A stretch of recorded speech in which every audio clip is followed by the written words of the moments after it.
5ஆம் அதிகாரம். அவர் திரளான ஜனங்களைக் கண்டு மலையின் மேல் ஏறினார். அவர் உட்கார்ந்த பொழுது அவருடைய சீஷர்கள் அவரிடத்தில் வந்தார்கள். அப்பொழுது அவர் தமது வாயை திறந்து அவர்களுக்கு உபதேசித்துச் சொன்னது என்னவென்றால், ஆவியில் எளிமையுள்ளவர்கள் பாக்கியவான்கள், பரலோக ராஜ்யம் அவர்களுடையது. துயரப்படுகிறவர்கள் பாக்கியவான்கள், அவர்கள் ஆறுதல் அடைவார்கள். சாந்த குணமுள்ளவர்கள் பாக்கியவான்கள், அவர்கள் பூமியை சுதந்தரித்துக் கொள்ளுவார்கள். நீதியின் மேல் பசிதாகம் உள்ளவர்கள் பாக்கியவான்கள், அவர்கள் திருப்தி அடைவார்கள். இரக்கமுள்ளவர்கள் பாக்கியவான்கள், அவர்கள் இரக்கம் பெறுவார்கள். இருதயத்தில் சுத்தமுள்ளவர்கள் பாக்கியவான்கள், அவர்கள் தேவனை தரிசிப்பார்கள். சமாதானம் பண்ணுகிறவர்கள் பாக்கியவான்கள், அவர்கள் தேவனுடைய புத்திரர் எண்ணப்படுவார்கள். நீதி நிமித்தம் துன்பப்படுகிறவர்கள் பாக்கியவான்கள், பரலோக ராஜ்யம் அவர்களுடையது. என் நிமித்தம் உங்களை நிந்தித்து துன்பப்படுத்தி பலவித தீமையான மொழிகளையும் உங்கள் பேரில் பொய்யாய் சொல்வார்களானால் பாக்கியவான்களாயிருப்பீர்கள். சந்தோஷப்பட்டு களிகூருங்கள், பரலோகத்தில் உங்கள் பலன் மிகுதியாயிருக்கும். உங்களுக்கு முன்னிருந்த தீர்க்கதரிசிகளையும் அப்படியே துன்பப்படுத்தினார்களே. நீங்கள் பூமிக்கு உப்பாயிருக்கிறீர்கள். உப்பானது சாரமற்று போனால் எதினால் சாரமாக்கப்படும்?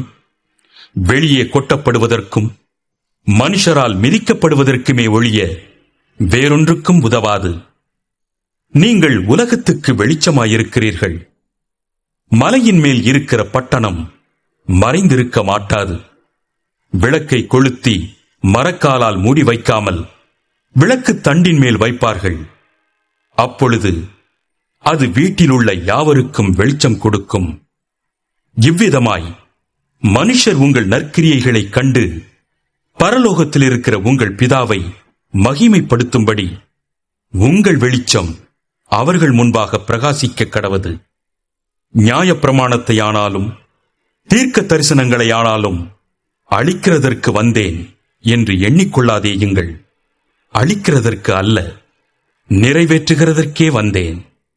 வானமும் பூமியும் ஒளிந்து போனாலும் நியாயப்பிரமாணத்தில் உள்ளதெல்லாம் நிறைவேறும் அளவும் அதில் ஒரு சிறு எழுத்தாகிலும் ஒரு எழுத்தின் உறுப்பாகிலும் ஒளிந்து போகாது என்று மெய்யாகவே உங்களுக்கு சொல்லுகிறேன். ஆகையால் இந்த கற்பனைகள் எல்லாவற்றிலும் சிறிதானதொன்றையாகிலும் மீறி அவ்விதமாய் மனுஷருக்கு போதிக்கிறவன் பரலோக ராஜ்யத்தில் எல்லாரிலும் சிறியவன் எண்ணப்படுவான். இவைகளை கைக்கொண்டு போதிக்கிறவனோ பரலோக ராஜ்யத்தில் பெரியவன் எண்ணப்படுவான். வேதபாரகர் பரிசேயர் என்பவர்களுடைய நீதியிலும் உங்கள் நீதி அதிகமாயிராவிட்டால் பரலோக ராஜ்யத்தில் பிரவேசிக்க மாட்டீர்கள் என்று உங்களுக்கு சொல்லுகிறேன். கொலை செய்யாதிருப்பாயாக என்பதும் கொலை செய்கிறவன் நியாய தீர்ப்புக்கு ஏதுவாயிருப்பான் என்பதும் பூர்வத்தாருக்கு உரைக்கப்பட்டதென்று கேள்விப்பட்டிருக்கிறீர்கள். நான் உங்களுக்கு சொல்லுகிறேன், தன் சகோதரனை நியாயமில்லாமல் கோபித்துக் கொள்பவன் நியாய தீர்ப்புக்கு ஏதுவாயிருப்பான். தன் சகோதரனை வீணன் என்று சொல்லுகிறவன் ஆலோசனை சங்க தீர்ப்புக்கு ஏதுவாயிருப்பான். மூடனே என்று சொல்லுகிறவன் எரி நரகத்துக்கு ஏதுவாயிருப்பான். ஆகையால் நீ பலிபீடத்தினிடத்தில் உன் காணிக்கையை செலுத்த வந்து உன் பேரில் உன் சகோதரனுக்கு குறை உண்டென்று அங்கே நினைவு கூறுவாயாகில், அங்கேதானே பலிபீடத்தின் முன் உன் காணிக்கையை வைத்துவிட்டு போய் முன்பு உன் சகோதரனோடே ஒப்புரவாகி பின்பு வந்து உன் காணிக்கையை செலுத்து. எதிராளி உன்னை நியாயாதிபதியினிடத்தில் ஒப்புக்கொடாமலும் நியாயாதிபதி உன்னை சேவகனிடத்தில் ஒப்புக்கொடாமலும் நீ சிறைச்சாலையில் வைக்கப்படாமலும் இருக்கும்படியாக நீ உன் எதிராளியோடு வழியில் இருக்கும்போதே சீக்கிரமாய் அவனுடனே நல்மனம் பொருந்து. பொருந்தாவிட்டால் நீ ஒரு காசும் குறைவின்றி கொடுத்து தீர்க்கு மட்டும் அவ்விடத்திலிருந்து புறப்பட மாட்டாய் என்று மெய்யாகவே உனக்கு சொல்லுகிறேன். விபச்சாரம் செய்யாதிருப்பாயாக என்பது பூர்வத்தாருக்கு உரைக்கப்பட்டதென்று கேள்விப்பட்டிருக்கிறீர்கள். நான் உங்களுக்கு சொல்லுகிறேன், ஒரு ஸ்திரீயை இச்சையோடு பார்க்கிற எவனும் தன் இருதயத்தில் அவளோட விபச்சாரம் செய்தாயிற்று.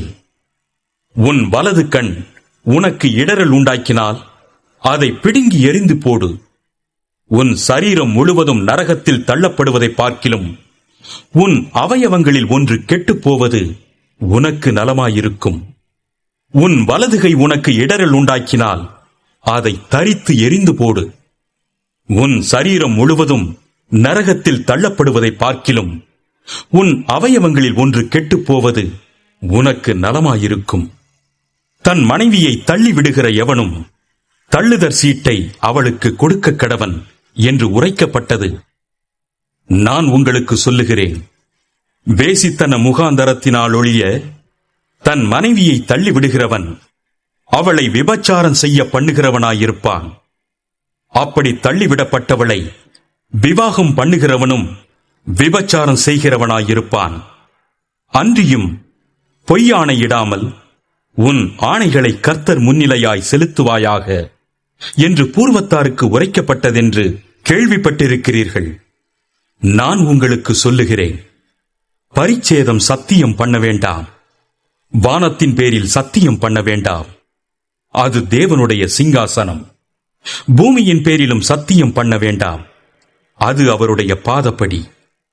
எருசலேமின் பேரிலும் சத்தியம் பண்ண வேண்டாம், அது மகாராஜாவினுடைய நகரம். உன் சிரசின் பேரிலும் சத்தியம் பண்ண வேண்டாம், அதின் ஒரு மயிரையாவது வெண்மையாக்கவும் கருப்பாக்கவும் உன்னால் கூடாதே. உள்ளதை உள்ளதென்றும் இல்லதை இல்லதென்றும் சொல்லுங்கள். இதற்கு மிஞ்சினது தீமையினால் உண்டாயிருக்கும்.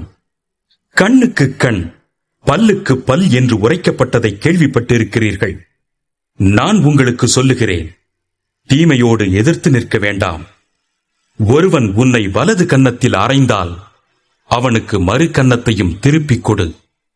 உன்னோடு வழக்காடி உன் வஸ்திரத்தை எடுத்துக்கொள்ள வேண்டுமென்றிருக்கிறவனுக்கு உன் அங்கியையும் விட்டுவிடு.